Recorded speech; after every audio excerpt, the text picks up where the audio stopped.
Bonjour les amis. Aujourd'hui, je voulais vous partager un témoignage qui vient d'Afrique. Il faut savoir que je suis en contact avec plusieurs personnes qui m'écrivent du Gabon et du Cameroun principalement, parce que ce sont des pays qui ont été fortement influencés et qui sont encore fortement influencés par la politique française. Et quand je vous parle de politique, il faut bien comprendre qu'il s'agit également de corruption et de financement illégal pour incitation à la vaccination. Ce sont des pays qui ont énormément souffert, tout comme nous en Europe, et les témoignages que je reçois sont concordants avec ce que nous vivons ici en Europe. Quand je vous partage un témoignage, j'ai une amie qui m'a conseillé de vous le signaler. En fait, les prénoms que j'utilise, ce sont des prénoms d'emprunt. Hein, je ne partage jamais un témoignage où vous allez pouvoir reconnaître les personnes que vous connaissez. Donc ici aussi, et bien que l'Afrique soit loin, je préfère m'adresser à vous en utilisant des prénoms de substitution. Je voudrais vous parler d'Hermione. Hermione, elle a 19 ans. Elle a été absolument terrorisée par la propagande qu'elle a entendue concernant les dégâts dus au virus Covid. Et quand la vaccination a été accessible pour sa tranche d'âge, elle a supplié sa mère de la conduire au centre de vaccination. Sa maman ne souhaitait pas du tout qu'elle soit vaccinée, mais elle a cédé parce que sa fille était extrêmement anxieuse. Et Hermione s'est fait vacciner. Quelques heures après la première vaccination, elle a perdu connaissance pendant plusieurs jours, dit-elle. Quand elle s'est réveillée, elle avait des maux de tête très importants et des troubles de la vision. Elle a ensuite été à l'école. Elle avait peur de faire la deuxième dose, mais dans son école, on contrôlait à l'entrée les passes vaccinaux. Elle préfère passer les détails sur la façon dont ça se faisait. Je vous laisse imaginer que dans certains pays, les conditions de contrôle ont dû être extrêmement violentes. Elle ne préfère pas m'en parler. Donc, elle a été contrainte de faire la dose suivante et elle n'a plus perdu connaissance. Par contre, même encore à l'heure actuelle, Hermione décrit une vision extrêmement trouble de loin, raison pour laquelle elle porte des lunettes qui ne la soulagent que imparfaitement. Et elle me décrit qu'elle a une chaleur, une brûlure intérieure permanente, comme si le soleil était devenu plus agressif qu'avant. Et c'est extrêmement invalidant pour elle, me dit-elle.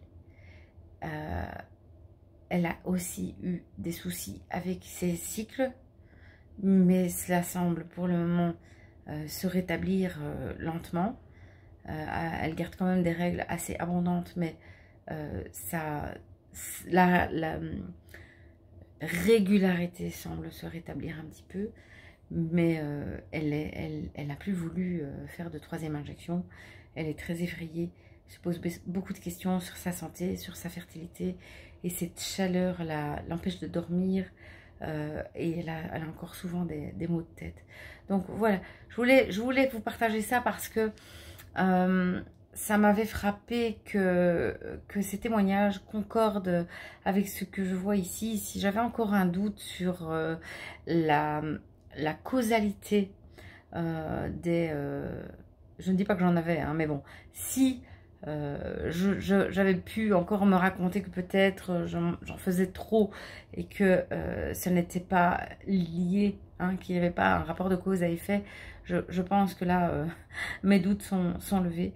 Donc l'histoire d'Hermione, c'est l'histoire d'énormément de femmes du collectif Où est mon cycle, parce que bon, donc Où est mon cycle met surtout l'accent sur les problèmes gynécologiques, hein, pas seulement de cycle d'ailleurs, mais d'endométriose, de kystes, de fibromes, de polypes et de cancer.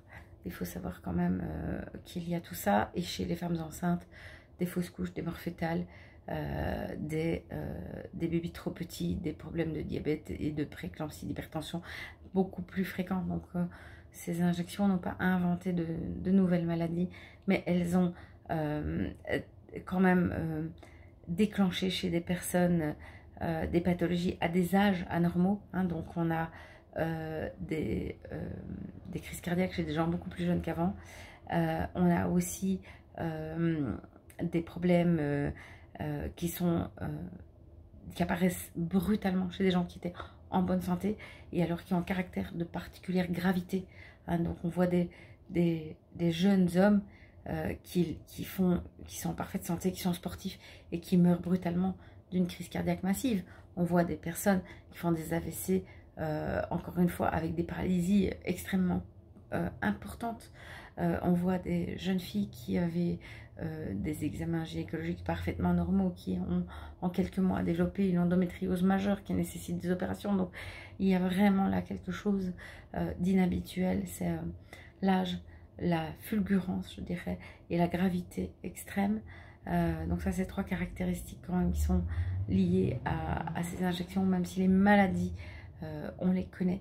Et puis, je voulais quand même vous signaler que les types de cancers, les types histologiques, c'est-à-dire les tissus qui composent les cancers, sont inhabituels. Là, il y a clairement des laboratoires qui se creusent la tête et qui ne comprennent pas. Forcément, quand on ne regarde pas au bon endroit, on ne peut pas comprendre parce qu'on ne sait pas ce qu'on cherche.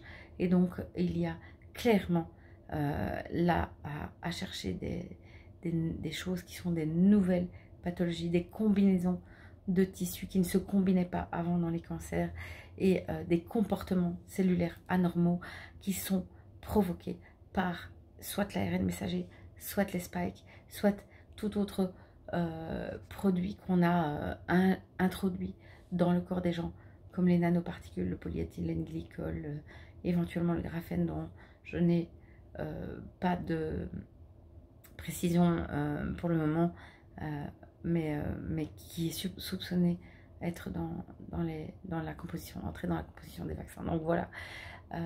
Et pour terminer, un tout petit mot que je voulais vous rappeler, c'est que parfois, culturellement, nous ne sommes pas prédisposés à nous rendre compte qu'il y a un problème. J'ai le témoignage de cette petite dame de 80 ans, africaine, qui m'a raconté, enfin qui ne m'a pas raconté à moi, mais qui a raconté au pasteur de sa paroisse qu'elle s'était mise à saigner et elle avait pensé qu'elle était victime d'un ensorcellement.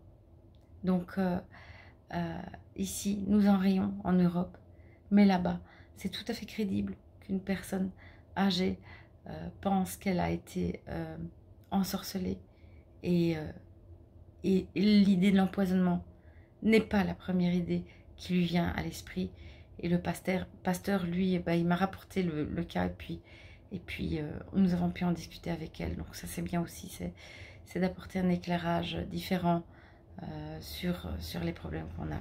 Chacun regarde les choses avec ses lunettes et c'est parfois bien de changer de lunettes pour pouvoir mieux comprendre ce qui se passe. Voilà, je vous embrasse et toujours depuis l'Italie, je vous souhaite une belle vie pleine d'amour et pleine d'espoir. Au revoir.